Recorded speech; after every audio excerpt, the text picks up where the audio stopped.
Hello guys, how are you all doing today? Hope you're all doing great. I know we've all been seeing and hearing different versions of Nigerians in diaspora's marital cases where wife is calling police for her husband or sending her husband out of the house, or her husband caught with a side chick or leaving his wife for a side chick. No matter how many or how often we see them on the internet, it doesn't reduce the pain and heartbreak associated with it because these are not Nollywood or Hollywood movies. They are true life events, painful events in the life of somebody out there. Today, guys, I bring to you the story of this UK woman who caught her husband in a hospital with his side chick who was already heavily pregnant for him. From her statement, it's like she came down to Nigeria and got married to him, then helped him process his papers as her spouse. He got his visa and moved to UK to be with her as her husband. And then whatever it is that had been happening in their home, today she caught him red-handed with his pregnant side chick, who from her comment didn't know he is married. In fact, before I say more, guys, let's watch this together. There's one. You've got Tanisha pregnant. Is that Tanisha? You got her pregnant after using me to come over to UK for papers. I gave you the visa and you've got somebody pregnant telling her lies. Yeah, telling her lies. You got into UK with visa and now you've got someone pregnant because your visa is about to expire and you've got her pregnant.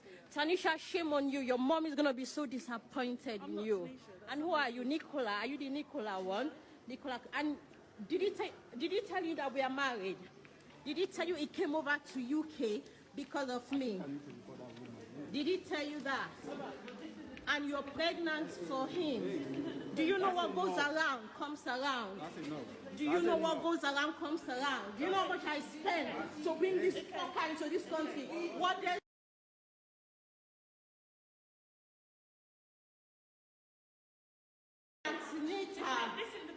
What's your name? Do you know what? Did he tell you he's married? You've not even divorced me yet. These are the pregnancy paper. He's not even divorced me yet. Desmond, God will punish you. Desmond, God, you know what? This baby, I feel sorry because he's going to use the baby to stay in the UK. Yeah. He's going to use the baby to stay in the UK. He used me to come over to UK, then left me and followed another woman. Left me and left another woman and got her pregnant. Desmond, what goes around comes around. God is going to punish you, Desmond, because I did everything I had to do. You are embarrassing yourself, Desmond. Shame on you. Shame on you. Yeah, you're already part of it because you knew he was married. How did it know? You knew he's married, and we're still married. You need to divorce me, Desmond. You need to divorce me, Desmond. Divorce me, Desmond. Divorce me. You've got her pregnant now to stay in the UK. Divorce me, Desmond. Divorce this man. Don't tell me to get her. You use me for visa to come over to UK. Yeah?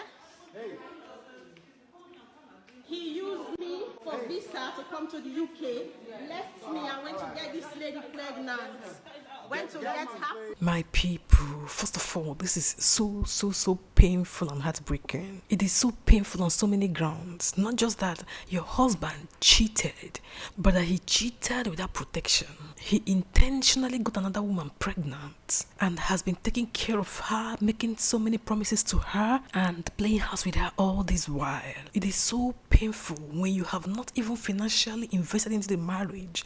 How much more in this case where this woman had financially sponsored her husband's relocation to UK. So here it is like a double loss. The loss of her husband and the loss of every dime and time and energy she spent in order to bring him to UK. Mr. Desmond in the video boldly betrayed her. You see how unremorseful he seemed in this video, telling her to get out of his face. And I wonder, why would desperation make you forget your conscience? Why do some people feel very relaxed and so comfortable in the pain of another person, in causing another person pain and harm? I know the struggle is real. Most people want to jabba, but how can you live with yourself? How can you be so comfortable? How can you sleep in the night peacefully, knowing there is a woman out there, there is a man out there who is in deep pain because of you, who is heartbroken because of you after sacrificing so much for you. Now guys, we don't actually know what happened here, but it is obvious that Mr. Desmond's visa is about to expire. And before now, going by how long his side chick had been pregnant, he must have known his wife is not going to renew his visa, either because he cheated or something else has made him lose her trust in him. But from what we are seeing in this video, it is obvious he has been cheating, because she mentioned, Tanisha, shame on you. And the young pregnant woman said, I'm not Tanisha. She then said, who are you, Nicola? Are you the Nicola one? So guys, you can see there are different women in this man's life, and his wife is obviously in knowledge of the presence of these women.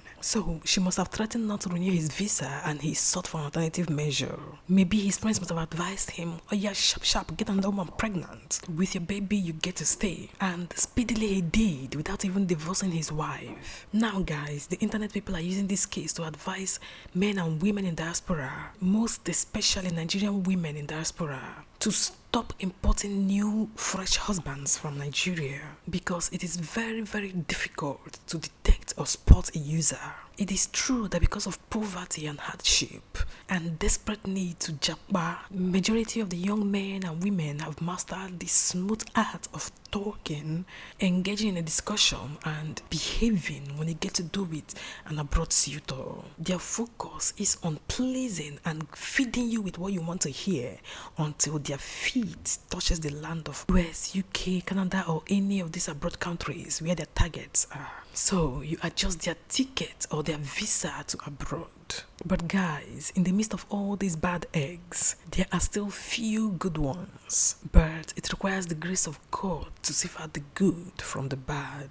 So many have relocated their new wives and husbands abroad, and they are living happily. It is also true that in many cases, when a Nigerian woman in diaspora brings her husband over to her country of residence, she tends to rub it in his face at every slight provocation. Whenever they have small issue in the house, you hear her say things like, I made you who you are today. Without me, you'll be nobody. You would have been rotten in Nigeria without me. I brought you to UK and I can send you back. With a snap of my finger, immigration will package you back to Nigeria. When you keep taunting, threatening, and challenging him with words like this, what do you expect him to do? What do you think will be going on in his mind? Don't forget this is an African man, a Nigerian, brought up in Nigerian ways. This is a man who grew into adulthood knowing his wife should respect him and he should love her. And here, you neither respected him nor gave him room to appreciate the sacrifices you made for him. Remember, to a Nigerian man,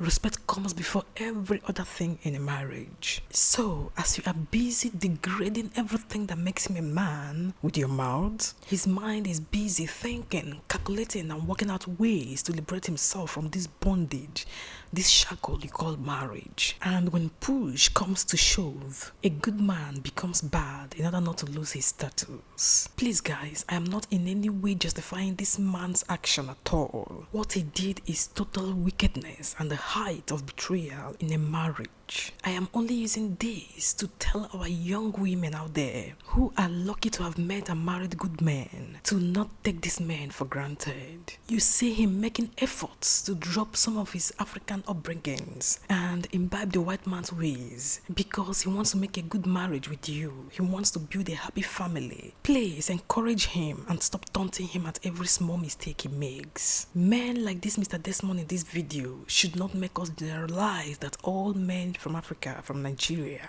are the same.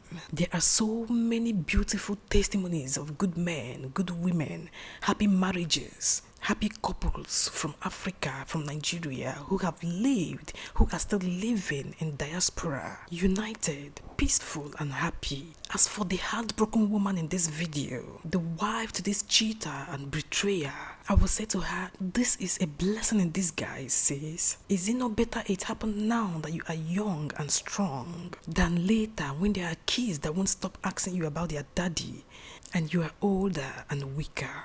The best thing you can do for yourself is to let go of someone who doesn't want you. Telling you to let go may sound insensitive to your ear as a grieving woman, but to survive, you have no choice but to try. I know now you may be blaming yourself too for some observations you overlooked. Some things that happened while you were courting that should have triggered your concern, but you overlooked or waved them aside. Let these self-blames go. Start your healing process, for there is a man out there for you. Mr. Desmond may think he has won, but karma is real. Nemesis will definitely catch up with him one day, one time, and one place. A man this inconsiderate and heartless does not deserve you. My people, please, what do you think? Let me hear your thoughts in the comment section. And if you enjoyed this video, please like and subscribe. And then click the notification bell so that you'll be notified anytime I post a new video. Thanks for watching, guys, and do have a lovely weekend. Bye-bye.